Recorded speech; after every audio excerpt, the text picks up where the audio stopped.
नमस्कार दोस्तों, मैं कुलदीप सिंह स्वागत करता हूं हमारे अपने चैनल धुरंधर क्लासेस यूट्यूब चैनल पर। जैसा कि दोस्तों हमारी चर्चा चल रही थी राजस्थान सरकार की फ्लैगशिप व जन कल्याणकारी योजनाओं के ऊपर, और आज की क्लास में भी हम जन कल्याणकारी योजनाओं के बारे में पढ़ेंगे। तो सबसे पहले मैं आपको याद दिलवा देना चाहता हूँ कि यदि आपने चैनल को सब्सक्राइब नहीं किया है तो चैनल को सब्सक्राइब कर लेना और बेल आइकन को प्रेस कर लेना। अब हम बात करते हैं, आज हम कौन कौन सी योजनाओं के बारे में चर्चा करेंगे। सबसे पहले हम चर्चा करेंगे मुख्यमंत्री सामूहिक विवाह एवं अनुदान योजना 2021 क्या है। इसके बाद हम पढ़ेंगे राजस्थान सरकार की स्वास्थ्य योजनाएं कौन कौन सी है, और मुख्यमंत्री जिला नवाचार निधि योजना क्या है, भिक्षुक अभिविन्यास एवं पुनर्वास कार्यक्रम क्या है, और इंदिरा महिला शक्ति प्रशिक्षण एवं कौशल संवर्धन योजना क्या है। इसके बारे में हम आज की क्लास में डिटेल से चर्चा करने वाले हैं। तो क्लास में एंड तक बने रहिए। हम क्लास को बिना देरी के शुरू करते हैं। सबसे पहले देखिए, मुख्यमंत्री सामूहिक विवाह एवं अनुदान योजना 2021 ये योजना क्या है, तो इसके बारे में हम डिटेल से चर्चा करेंगे। तो देखिए, सबसे पहले आपको ध्यान में रखना है कि मुख्यमंत्री सामूहिक विवाह एवं अनुदान योजना 2021 इसका प्रारंभ कब किया गया, तो 13 जुलाई 2021 से इसका प्रारंभ किया गया। यदि आपको एग्जाम में प्रश्न मिल जाता है कि मुख्यमंत्री सामूहिक विवाह एवं अनुदान योजना का प्रारंभ कब किया गया, तो इसका राइट आंसर होगा 13 जुलाई 2021 इसका राइट आंसर होगा। इस योजना को शुरू करने का क्या उद्देश्य है, तो इस योजना को शुरू करने के उद्देश्य है सामूहिक विवाह योजना, बाल विवाह, दहेज प्रथा एवं व्यक्तिगत विवाहों पर होने वाले व्यय को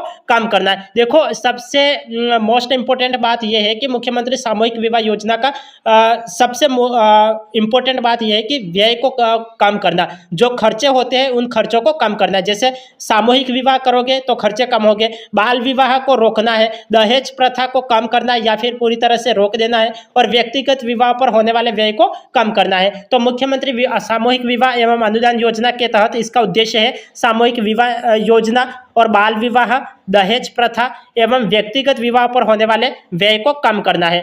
अब आगे देखिए, नेक्स्ट पॉइंट, विवाह पर होने वाले व्यय को कम करने के लिए राज्य सरकार द्वारा 25,000 रुपये प्रति जोड़े कितने रुपये दिए जा रहे हैं, 25,000 रुपये दिए जा रहे हैं, अनुदान दिया जाता है। इसमें 21,000 रुपये वधु को और 4,000 रुपये आयोजनकर्ता संस्था को दिए जाते हैं। देखो, राज्य सरकार द्वारा कितने रुपए दिए जाते हैं, तो 25,000 रुपये दिए जाते हैं। इसमें इसको दो हिस्सों में बांटा गया है। वधु को कितने दिए जाते हैं, तो 21,000 रुपये वधु को दिए जाते हैं, और आयोजनकर्ता संस्था को कितने दिए जाते हैं, तो 4,000 रुपये आयोजनकर्ता संस्था को दिए जाते हैं। अब आगे देखिए, विभिन्न समुदायों, जातियों, धर्मों के कम से कम 25 जोड़ों के सामूहिक विवाह के आयोजन के लिए आयोजकों को प्रति कार्यक्रम 10 लाख रुपए की अतिरिक्त सहायता उपलब्ध करवाने का प्रावधान है।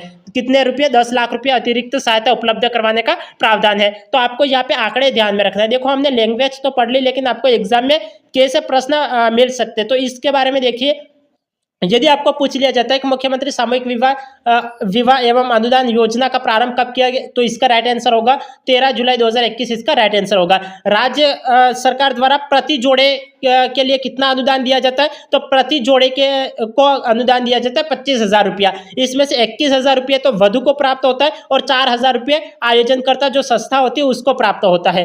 अब 25 जोड़ों के सामूहिक विवाह के आयोजन के लिए आयोजकों को प्रति कार्यक्रम कितने रुपये दिए जाते हैं, तो 10 लाख रुपये दिए जाते हैं। देखो, विभिन्न समुदायों, जातियों या धर्मों के कम से कम 25 जोड़ों के सामूहिक विवाह के आयोजन के लिए आयोजकों को प्रति कार्यक्रम कितना रुपया कितनी सहायता उपलब्ध करवाई जा रही है, तो 10 लाख रुपए की अतिरिक्त सहायता उपलब्ध करवाई जा रही है। तो इस बात को आपको ध्यान में रखना है। तो यहाँ पे केवल और केवल 4 पॉइंट याद रखने, और चारों पॉइंट यहाँ पे काफी इंपॉर्टेंट पॉइंट है।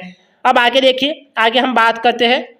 ये देखिए, मुख्यमंत्री जिला नवाचार निधि योजना, ये योजना क्या है, तो देखिए, मुख्यमंत्री जिला नवाचार निधि योजना इसका प्रारंभ कब किया गया, तो इसका प्रारंभ 1 अप्रैल 2021 को इसका प्रारंभ किया गया। यदि आपको एग्जाम में प्रश्न मिल जाए कि मुख्यमंत्री जिला नवाचार निधि योजना का प्रारंभ कब किया गया, तो इसका राइट आंसर होगा 1 अप्रैल 2021 से मुख्यमंत्री जिला नवाचार निधि योजना का प्रारंभ किया गया। अब आगे देखिए, नेक्स्ट पॉइंट, राज्य के प्रत्येक जिले में जिला कलेक्टर द्वारा क्षेत्र की स्थानीय आवश्यकताओं के अनुरूप नवाचारों का समावेश करते हुए विकास में समरूपता प्राप्त करने व निवेश के विकेंद्रीकरण की दृष्टि से यह योजना प्रारंभ की गई है। आपको एग्जाम में प्रश्न मिल सकता है, किस तरीके से प्रश्न मिल सकता है देखिए, मुख्यमंत्री जिला नवाचार निधि योजना का प्रारंभ कब किया गया, तो इसका राइट आंसर होगा 1 अप्रैल 2021 को मुख्यमंत्री जिला नवाचार निधि योजना का प्रारंभ किया गया। आपको यह प्रश्न मिल सकता है कि राज्य के प्रत्येक जिले में जिला कलेक्टर द्वारा क्षेत्र की स्थानीय आवश्यकताओं के अनुरूप नवाचारों का समावेश करते हुए विकास में समरूपता प्राप्त करने व निवेश के विकेंद्रीकरण की दृष्टि से किस योजना का प्रारंभ किया गया है, तो इसका राइट आंसर होगा मुख्यमंत्री जिला नवाचार निधि योजना का प्रारंभ किया गया है। तो ये आपको दोनों पॉइंट ध्यान में रखने हैं। समझ में आ गया, दोनों पॉइंट काफी सरल है लेकिन ध्यान में रखना है इस पॉइंट को, कब प्रारंभ हुआ और किसके क्या क्या उद्देश्य है, तो ये सारे आपको ध्यान में रखने हैं। अब आगे हम बात करते हैं, आगे देखिए, अब हम बात करेंगे राजस्थान सरकार स्वास्थ्य योजना। राजस्थान सरकार स्वास्थ्य योजना क्या है, इसके बारे में हम डिटेल से चर्चा करते हैं। यदि आपको एग्जाम में प्रश्न मिल जाए कि राजस्थान सरकार स्वास्थ्य योजना की शुरुआत कब की गई, तो इसका राइट आंसर होगा राजस्थान सरकार स्वास्थ्य योजना की शुरुआत 1 जुलाई 2021 से की गई। कब से की गई, 1 जुलाई 2021 से इस योजना की शुरुआत की गई है। RGHS Rajasthan government health service द्वारा लगभग 13.50 लाख परिवारों को शामिल किया गया। देखो, राजस्थान सरकार स्वास्थ्य योजना के तहत लगभग कितने परिवारों को शामिल किया गया, तो 13.50 लाख परिवारों को शामिल किया गया है। अब आगे देखिए, योजना अंतर्गत राज्य के माननीय मंत्री, विधायक, पूर्व विधायक, अखिल भारतीय सेवा के सेवारत और सेवानिवृत्त अधिकारी, सरकारी सेवारत कर्मचारी के साथ पेंशनभोगी, राज्य स्वायत्त निकाय सेवारत कर्मचारी और पेंशनभोगी और आश्रित शामिल है। देखो कौन कौन शामिल है, तो ये यहाँ पे लिखा हुआ है। इस योजना के तहत पंजीकृत जन आधार के माध्यम से किया जा सकता है। आपको एग्जाम में प्रश्न मिल सकता है कि राजस्थान सरकार स्वास्थ्य योजना के तहत पंजीकरण करवाने के लिए किस आईडी का उपयोग किया जा सकता है, तो जन आधार का उपयोग किया जाता है। किसके तहत ये पंजीकरण किया जाता है, तो जन आधार के तहत पंजीकरण किया जाता है। इस बात को आपको ध्यान में रखना है। किस इस योजना के तहत पंजीकरण करवाने के लिए किस आईडी प्रूफ की ज़रूरत होती है, तो जन आधार की ज़रूरत होती है। तो इसको आपको ध्यान में रखना है। आगे हम बात करते हैं, ये देखिए, इस योजना के अंतर्गत पंजीकृत लाभार्थी ई कार्ड डाउनलोड कर राज्य के सभी सरकारी 690 से अधिक निजी सूचीबद्ध अस्पतालों तथा राज्य के बाहर 30 से अधिक निजी सूचीबद्ध अस्पतालों में कैशलेस OPD, IPD, केयर सुविधा, डे केयर सुविधा का लाभ उठा सकते हैं। देखो किन किन सुविधाओं का लाभ उठा सकते हैं, तो ये दे रखा है। और किस के तहत लाभ उठा सकते हैं, तो ई कार्ड डाउनलोड करके लाभ उठा सकते हैं। जो पंजीकृत लाभार्थी हो गए वो ई कार्ड डाउनलोड करके सभी सरकारी और 690 से अधिक निजी जो सूचीबद्ध किए गए उन अस्पतालों तथा राज्य सरकार के बाहर राज्य के बाहर 30 से अधिक निजी सूचीबद्ध अस्पतालों में cashless OPD, IPD, day care सुविधा का लाभ उठा सकते हैं।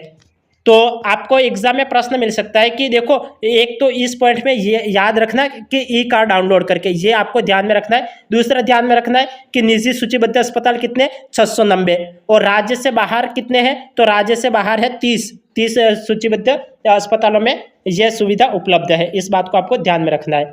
आगे हम बात करते हैं एलोपैथी के अलावा, देखो यहाँ पे लिखा हुआ है कि एलोपैथी के अलावा इसमें आयुर्वेद, होम्योपैथी, यूनानी और सिद्धा आयुष के तहत गुणवत्तापूर्ण और विशिष्ट चिकित्सा सुविधाएं प्रदान करने वाला चिकित्सा उपचार भी शामिल है। ये बात भी आपको ध्यान में रखना है। देखो, आपको ये एग्जाम में प्रश्न मिल सकता है कि राजस्थान सरकार स्वास्थ्य योजना के तहत किस का उपचार शामिल है, तो किस का उपचार शामिल है, तो आपको इसमें ध्यान में रखना है कि आयुर्वेद शामिल है, होम्योपैथी शामिल है, यूनानी और सिद्धा आयुष के तहत गुणवत्तापूर्ण विशिष्ट चिकित्सा सुविधाएं शामिल है। लेकिन कौन सी शामिल नहीं है, यह पूछा जाता है, तो आपको ध्यान में रखना है एलोपैथी इस योजना के तहत शामिल नहीं है। तो आपको कौन कौन सी शामिल है और कौन कौन सी शामिल नहीं है, दोनों बातें ध्यान में रखनी है। कौन सी शामिल नहीं है, तो राजस्थान सरकार की जो स्वास्थ्य योजना है इसमें एलोपैथी शामिल नहीं है। तो शामिल कौन कौन सी है, तो आयुर्वेद शामिल है, होम्योपैथी शामिल है, यूनानी और सिद्ध आयुष के तहत गुणवत्तापूर्ण और विशिष्ट चिकित्सा सुविधाएं इसमें शामिल है, लेकिन एलोपैथी शामिल नहीं है। इस बात को आपको ध्यान में रखना है। आगे हम बात करेंगे RGHS के अंतर्गत पंजीकृत लाभार्थियों को सभी कॉन्फेड मेडिकल स्टोर्स और 4000 से अधिक निजी पैनलबद्ध फार्मा स्टोर्स पर कैशलेस दवा की सुविधा प्रदान की जाती है। कैसी सुविधा प्रदान की जाती है? तो कैशलेस दवा की सुविधा प्रदान की जाती है। इस बात को आपको ध्यान में रखना है। समझ में आ गया? और कितने 4000 से अधिक निजी पैनलबद्ध फार्मा स्टोर्स पर कैशलेस दवा की सुविधा प्रदान की जाती है। देखो यहाँ पे आंकड़े भी ध्यान में रखना है कि कितने, तो 4000 कॉन्फेड मेडिकल स्टोर्स और 4000 से अधिक निजी पैनलबद्ध। तो निजी पैनलबद्ध पर कितने, इस योजना के तहत कितने निजी पैनलबद्ध फार्मा स्टोर्स पर यह दवा उपलब्ध है? तो 4000 से अधिक निजी पैनलबद्ध फार्मा स्टोर्स पर कैशलेस दवा की सुविधा प्रदान की जाती है। इस बात को आपको ध्यान में रखना है। आगे हम बात करेंगे, आगे ये देखिए, नेक्स्ट ये पॉइंट देखिए, RGHS पूर्ण रूप से ऑनलाइन स्वचालित पेपरलेस प्रणाली है। आपको एग्जाम में प्रश्न मिल सकता है कि RGHS मतलब इसकी फुल फॉर्म होती है राजस्थान सरकार स्वास्थ्य योजना के तहत यह प्रणाली कैसी है, कैसे पेपरलेस है, या फिर आपको कोई भी 4 ऑप्शन दे दिए जाएंगे। इसमें आपको ध्यान रखना है कि जो RGHS पूर्ण रूप से ऑनलाइन है, स्वचालित और पेपरलेस प्रणाली है। इस बात को आपको ध्यान में रखना है। आगे हम बात करेंगे RGHS द्वारा RGHS लाभार्थी के लिए सभी ऑनलाइन सुविधाओं को सुगम बनाने हेतु मोबाइल ऐप RGHS कनेक्ट भी लॉन्च किया गया है। देखो राजस्थान सरकार स्वास्थ्य योजना के तहत किस ऐप को लॉन्च किया गया है, तो आपको ध्यान में रखना है कि RGHS कनेक्ट ऐप को लॉन्च किया गया है। तो यहाँ पे इन सारी बातों को आपको ध्यान में रखना है। काफ़ी इंपॉर्टेंट पॉइंट यहाँ पे लिखवा रखे, तो तीनों बात यहाँ पे सभी बातों को ध्यान में रखना है। आगे हम बात करेंगे, देखिए ये देखिए, भिक्षुक अभिविन्यास एवं पुनर्वास भोर कार्यक्रम। ये कार्यक्रम क्या है, तो इसके बारे में देखिए, भिक्षुक अभिविन्यास एवं पुनर्वास भोर कार्यक्रम। इसका प्रारंभ देखो जनवरी 2021 से RSLDC द्वारा पुलिस आयुक्तालय जयपुर के समन्वय से रोजगार स्वरोजगार के अवसरों के माध्यम से भिक्षुकों के पुनर्वास हेतु प्रशिक्षण कार्यक्रम प्रारंभ किए गए हैं। कब से प्रारंभ किए गए हैं, तो जनवरी 2021 से प्रारंभ किए गए हैं। आगे देखिए, ऐसे व्यक्ति जो भिक्षावृत्ति को त्याग कर सम्मान के साथ आजीविका अर्जित करना चाहते हैं के लिए जयपुर में भिक्षुकों हेतु पुनर्वास के लिए एक पायलट प्रोजेक्ट प्रारंभ किया गया है। आपको एग्जाम में प्रश्न मिल सकता है कि ऐसे व्यक्ति जो भिक्षावृत्ति को त्याग कर सम्मान के साथ आजीविका अर्जित करना चाहते हैं उनके लिए कहाँ पायलट प्रोजेक्ट प्रारंभ किया गया है, तो जयपुर में पायलट प्रोजेक्ट प्रारंभ किया गया है। ये बात को आपको ध्यान में रखना है। और किस प्रोजेक्टों को प्रारंभ किया गया है, तो पायलट प्रोजेक्टों को प्रारंभ किया गया है। कहाँ प्रारंभ किया गया, तो जयपुर में प्रारंभ किया गया। इस बात को आपको ध्यान में रखना है। आगे देखिए, इस योजना के अंतर्गत लाभार्थियों को 225 रुपये प्रतिदिन की दर से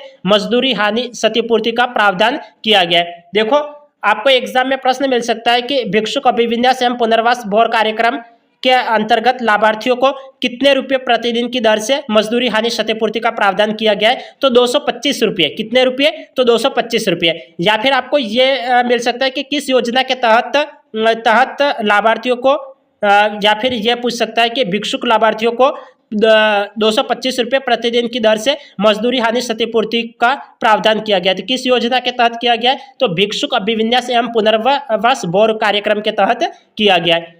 अब आगे देखिए, इस योजना के अंतर्गत प्रशिक्षण की कुल अवधि 840 घंटे कितनी है, प्रशिक्षण की कुल अवधि कितनी है, 840 घंटे।